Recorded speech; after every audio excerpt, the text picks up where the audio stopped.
This show's called Drew's Views. I'm doing Car Tuesday with Steven Universe, so check it out, okay? Now people love the verse, like, subscribe even. Now let's sit back and watch me watch it. Steven! Hey, we got Drew's Views here, and I'm back for the Verse non-Car Tuesday edition, special edition, wedding edition. I've got my suit jacket on ahead of the big nuptials between Ruby and Sapphire that I believe will be happening this episode, this plus-sized episode. Last time we had, in the first episode I watched last time, we had Ruby doing a little cowboy stuff, but realizing she needs to get back together with Sapphire. They made a little, like a new pact, though, I guess, with this wedding, too. I don't think they're going to be Garnet all the time now, and they're not doing it because Rose/Pink Diamond told them they're the answer. They're doing it because they love each other, I guess, and they want to be together all the time, but not necessarily together all the time as infused. They want to sometimes be with each other separately. That's what my understanding of it is, at least. Now, and then in the next episode, when they're preparing for the wedding, Steven is doing his wedding planner stuff. Move over, J-Lo. Steven's got the role. He decided to pop down, based on something I think Sapphire said, decided to pop down to the old bubble room and retrieve Bismuth in order to bring her to the wedding. She had some mixed feelings at first. She took the news about Pink Diamond pretty well, but then she was saying, the other gems don't want me there after what I did and said, or, it's been so long, all that type of thing. But she admitted that Steven is now in charge, which she didn't even necessarily realize. But when he does, now he's saying, well, if I am the leader, then they'll do what I want. And we see when they're reunited, all the crystal gems are happy she's back anyway. So I gotta see what's going on with this big episode here. Hopefully we'll get some action as well. I feel like something's gotta happen other than just a smooth sailing wedding. Whether that's intervention by the enemies or what, we'll see. But let's go ahead and get into it here.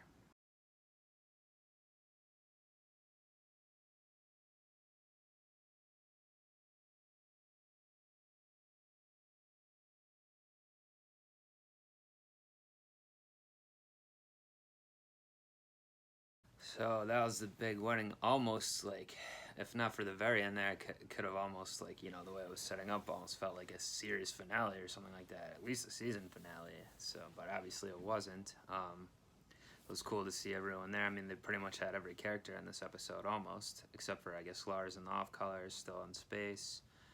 Pretty much all of their townspeople, at least if they didn't have a line, which most of them didn't, I guess, they were around at the wedding. All the gems. Lapis came back, as I was figuring she would. I will say about that, I do think they could have just had her on the moon last time in the other episode. They could have ended that one with saying, I'll patrol here and watch, and then she would be still coming in this time, saving the day, or, postponing it, the defeat, which it wasn't a defeat anyway, but, helping them out at the time. Interesting also that, I guess, Blue Diamond can affect all the gems with the crying thing. But yeah, I think they could have done that with Lapis without having her run away again. It was a little extra, but whatever. Good stuff from Peridot. Of course, her and Lapis got poofed at the end. I'm sure they'll be back. I guess I'll touch on the wedding part real quick before the big diamond fight. It was interesting that how they're dressed and stuff. Because Sapphire is has shown to be the more quote-unquote feminine one. But she is the one wearing a suit, Ruby wearing the traditional, I was mentioning, white wedding dress. So I'm sure that's probably intentional by Rebecca Sugar or whoever's decision it was. It's kind of like a subtextual thing, I think, showing the wedding itself in general somewhat is I think it's giving the message for kids about how anyone can marry each other and stuff like that. And it's not, you don't have to follow like the traditional rules of whatever, even in terms of dress and all stuff like that. But then they did go back into Garnet, like at the Kiss the Bride part, and stay there. I was kind of thinking, like, since they were doing this to, you know, have a change of lifestyle essentially from being Garnet all the time, I did kind of think at the reception they should have went back to being Ruby and Sapphire separately, but that didn't. It was a moot point anyway. They needed Garnet obviously for the fight that occurred then. So while Blue and Yellow both came down, and it's cool that the cluster is fighting for Earth. Basically everyone, and Yellow kind of said it, or I guess Blue kind of said it, like, why does everyone that comes here turn against us then?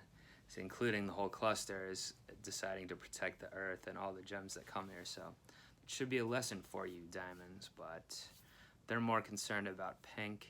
I want to see, like, I don't know if we're going to get it at this point, but some flashback to Blue and Pink's relationship would be interesting.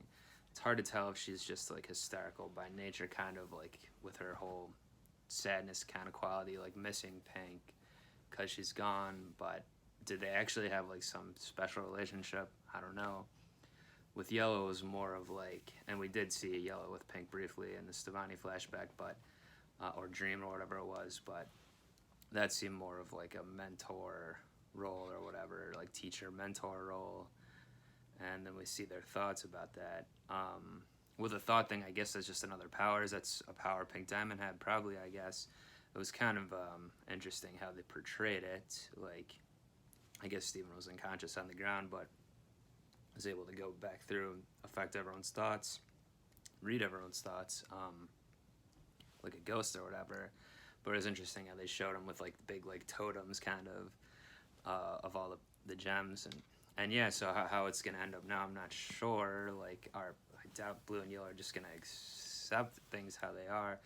Because I mentioned it in the past. I mean, part of this whole thing is, like, Pink/Rose/Steven down the line wants to change the way things are on Homeworld and stuff. So it's not just that, like, Pink kind of turned against their ways with this Earth colony and wants to do a different thing.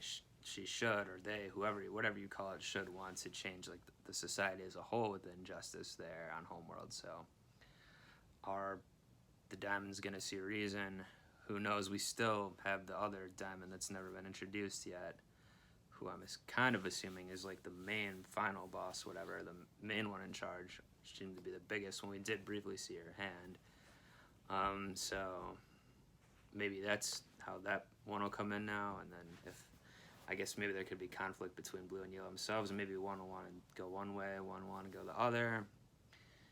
I mean, I could see kind of Blue Diamond just kind of being defeated by this whole thing. I don't know, and just kind of, like, being like, whatever, leaving, or just not wanting to do anything, kind of with how she is. I don't know. I don't know if we're going to see either of them actually side with Earth here, but I think 5 or 6 more episodes for the season here, and then we'll see after that. But hey, it was a good old wedding.